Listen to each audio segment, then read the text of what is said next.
Hi, how are you today? I'm good. How are you? Good. My name is Andrea, and I'm going to be your social worker today. What's your name? I'm William Brown.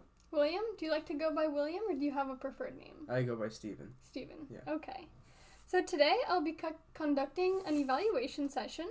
If at any point in the session you have a question, comment, or you feel uncomfortable, you don't have to answer any of the questions. Please let me know if you feel that way. Okay. I'm here to listen and help in any way I can. Okay. So the purpose of today's session is to give you information about CBT, which is also cognitive behavioral therapy, as well as the expectations for the treatment. We will also be discussing policy and ethical issues. I will be gathering information about you and why you came into therapy. We will also be setting initial goals, and I will be getting your feedback. Okay. Is that okay with you? Yeah, that's fine. In this session, we will not be working on a specific problem just yet. We will be assessing what we can work on in the future. Do you have any questions so far? Nope. Okay, so we will continue with the session. Mm-hmm. So cognitive behavioral therapy is a goal-focused directed therapy. It's also called CBT. It emphasizes the power people's cognitions have over their feelings and behaviors. So it's not a single approach or a single therapy. It is an umbrella term that covers several different types of therapy. And there are 4 phases that we will be working on. The early phase is kind of what we're doing right now. It's education and establishing that relationship. The second phase is case conceptualization, which is collecting more information about you. The third one is the intervention phase, where we will be implementing different types of research and therapies so that you can accomplish your goals. Okay. And the last phase is the final phase. Mm-hmm. What's the final phase? The final phase is where you hopefully will be able to reach self-actualization, where you will be empowered to achieve your goals on your own. Any other questions? No. Okay. So moving on, per the NASW Code of Ethics, which is the National Association of Social Workers, as a social worker, I will provide you services, but I will inform you of your consent. So I'll provide services only in the context of a professional relationship. Mm-hmm. In our sessions, I will inform you of the purpose of our services, any risks related to the services, as well as limits and costs. Okay. At any time, you are allowed to refuse them. I will also be discussing confidentiality, which means I will respect your right to privacy, and therefore I will be protecting all of your information you provide me. The only time I will disclose your information without your consent is if I feel you are a harm to yourself or to other people.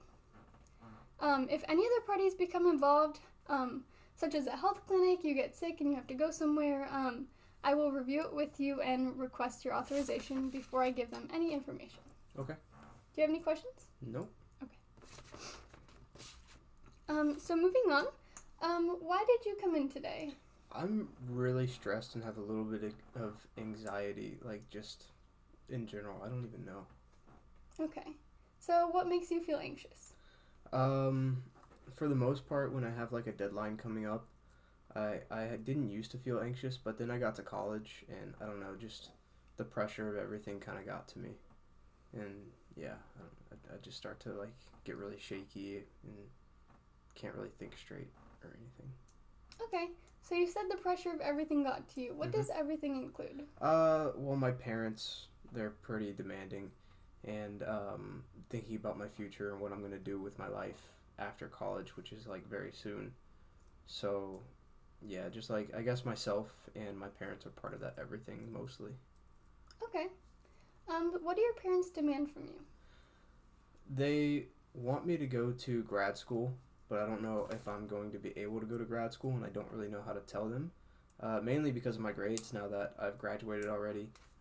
Taking extra classes and everything, it's very hard to look them in the face and tell them that I'm still planning on going, even though I probably won't be able to or don't really know if I'm able to at this point. That does sound very difficult. Mm-hmm. What kind of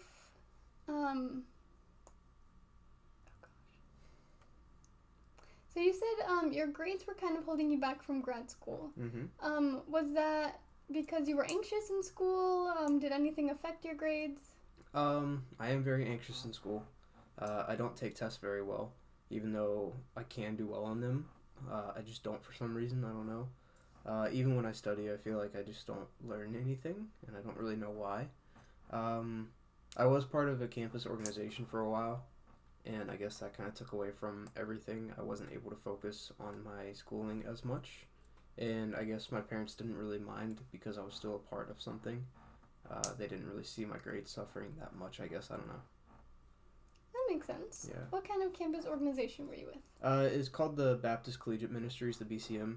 You might have seen like their flyers or something around USF if you went there.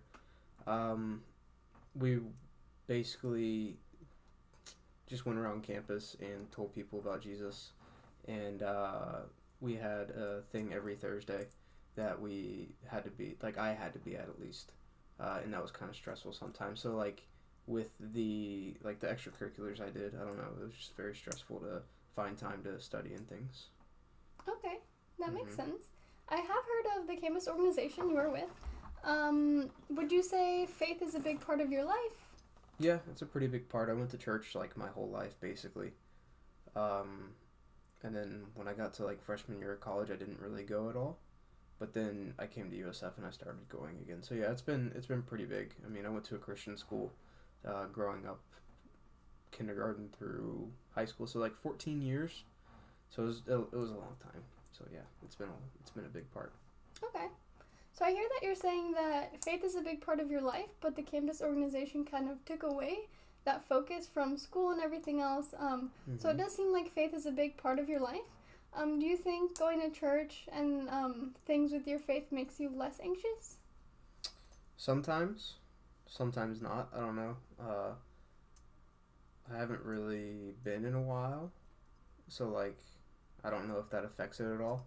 But even while I was going to church and going to the campus organization meetings and things like that in their worship services, I was still pretty anxious just about life in general, I guess, and tests or school that I had. You know, I wasn't really able to keep my focus 100% on like one thing. Okay, that definitely makes sense. So with school, are you currently still in school? Kind of. It's really weird, but kind of, I guess. Would you like to describe your situation? So, like, I've already graduated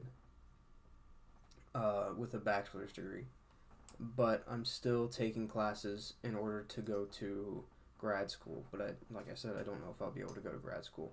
I'm taking the classes so that I can get my GPA up, and they're also just they are prereqs for the schools that I want to go to. Okay. So currently, are you still in the organization on campus? No, I've been out of it for about a year at this point.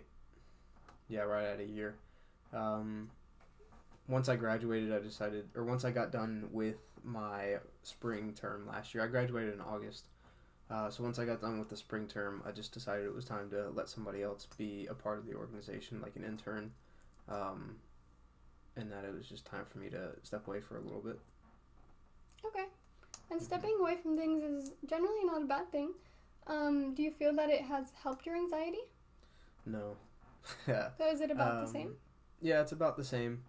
Just because I've replaced basically tests with work, and work's really busy right now because we're coming up on like the busiest part of the year. And granted, it's not like as I guess rigorous as a test would be, but it's still a lot because I do have to work a lot and things like that. Okay, that definitely makes sense. So I hear that you're saying what makes you anxious is tests, school, the future, and I heard work as well. Is there anything else that makes you anxious? Not really. Okay. No. And over the past few years, have you learned any coping skills? What do you usually do when you get anxious? When I get really anxious, there's this type of music I like to listen to. It's called lo-fi. I like to listen to that. I also play video games a lot, and so I like to play those, like just in general, but when I get anxious especially, it really helps me take my mind off of things. Okay, those seem like good distractions. What kind of video games do you like to play? Really anything. Basically the popular ones, but there's also like FIFA, So I really like soccer and watching soccer. That's another one. I watch soccer to get rid of my anxiety, even though it may increase it a little bit with the teams that I watch. But, it is what it is. Other than that, I like mainly sports games. I'd go with just sports games. Okay. Sports are also a good distraction. They allow you to focus on something else. Yeah. Do you do anything in the moment when you're anxious? Do you like to fidget? Do you like to do breathing exercises? Anything in the moment? I bite my nails a lot, and it gets worse. Like, I already bite them a little, like, when I'm not anxious. But when I am anxious, like, I bite all the way down to the bottom of the nail, and it's not good. Okay. So is that something you would like to kind of get away from? I think so. It would probably look better for my hands. But other than that, I mean, it's just something I've done my whole life, so it's been kind of a habit that I've developed for a long time. Okay, so we can definitely work on finding other things to do when you feel anxious.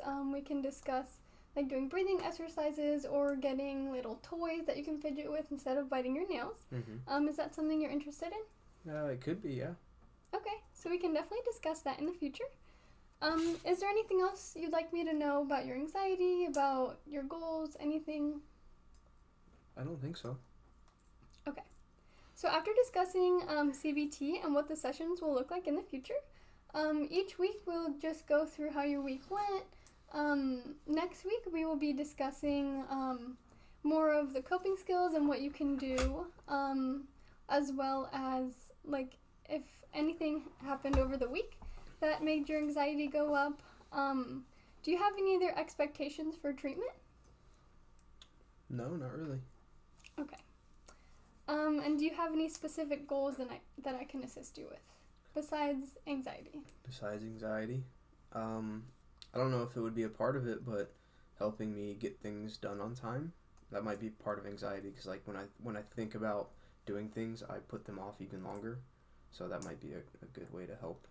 Okay, we can definitely discuss prioritizing and planning things. Would you say motivation is also a factor? No, I have a lot of motivation to do things. I start new things all the time. It's just when things get too big for me, I tend to shut down. Okay. So for the future sessions, we can work on your anxiety and coping skills for that, as well as planning for the future and prioritizing things to get done. So is there anything else? Any other questions you have? Nope. Okay. Thank you, Stephen, for coming in today. It was very nice to meet you, and I look forward to working with you in future sessions. It was nice to meet you too. Bye. Bye.